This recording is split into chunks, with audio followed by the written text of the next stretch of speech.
जब जीवन में संकटों की घटा घिरने लगे और हर राह में बाधाएं अड़चन बन जाएं, तब आता है संकष्टी चतुर्थी का पावन दिन।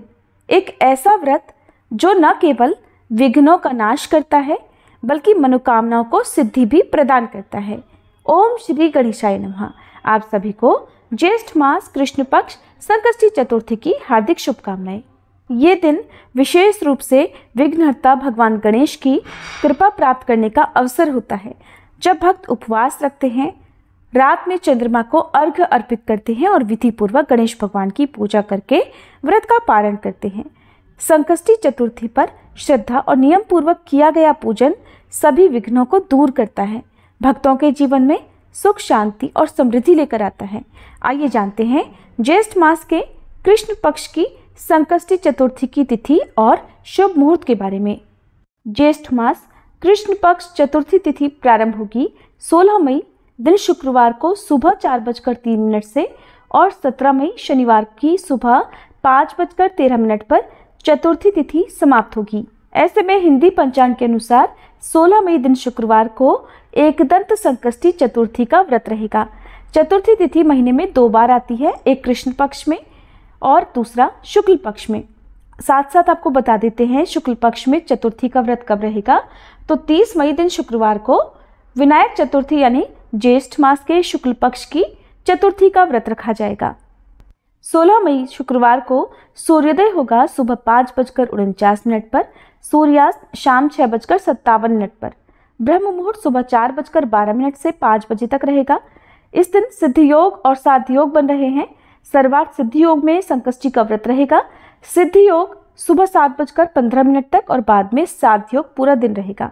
अमृत काल सुबह 9:16 से 11 बजे तक रहेगा। राहु काल सुबह 10:30 से दोपहर 12 बजे तक रहेगा। इस दिन गणेश भगवान की पूजा का सुबह का शुभ मुहूर्त सुबह 4:27 से लेकर 5:30 तक रहेगा। हालांकि इसके बाद भी आप पूजा कर सकते हैं। शाम का मुहूर्त शाम 7:06 से 8:08 तक रहेगा और जिसमें गोधूली मुहूर्त शाम 7:04 से लेकर 7:25 तक रहेगा, जब आप दीपदान कर सकते हैं या कथा का पाठ वगैरह कर सकते हैं। चंद्रोदय होगा रात 10:29 पर। ध्यान रखिएगा, रात को इस समय के बाद से चंद्र देवता को कभी भी अर्घ्य देकर आप अपना व्रत खोल सकते हैं। बिना चंद्र देवता की पूजा के ये व्रत अधूरा रहता है, इसलिए व्रत रखने वाले सभी भक्तों को रात के समय स्नान आदि से शुद्ध होकर चंद्र देवता को अर्घ्य देकर ही व्रत खोलना चाहिए।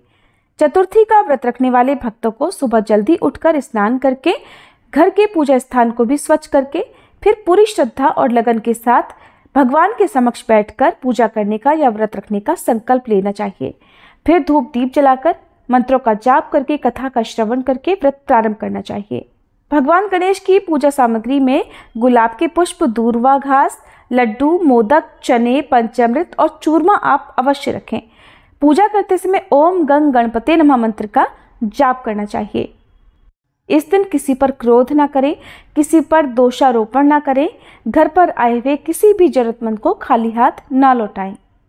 और इस दिन व्रत रखने वाले भक्तों को फलाहार करना चाहिए, जिसमें आप सभी प्रकार के मौसमी फल जैसे केला, सेब, संतरा, अंगूर, पपीता, नारियल, तरबूज, खरबूज, खीरे आदि का सेवन कर सकते हैं। और इनके अलावा सभी प्रकार के मेवे, दूध, दही, शहद आदि का सेवन कर सकते हैं। नारियल पानी का सेवन कर सकते हैं। फलाहार में आप साबूदाना, सेंधा नमक से बने हुए कुट्टू आदि के व्यंजन या आलू का सेवन भी कर सकते हैं। सेंधा नमक का सेवन बहुत ज़्यादा जरूरी हो तभी करना चाहिए, अन्यथा इस व्रत में केवल मीठा फलाहार ही करना चाहिए। ये थी आज की वीडियो। जानकारी अच्छी लगी हो तो वीडियो को लाइक करके इस दिन हमारे चैनल पर कथा भी जरूर सुनिएगा।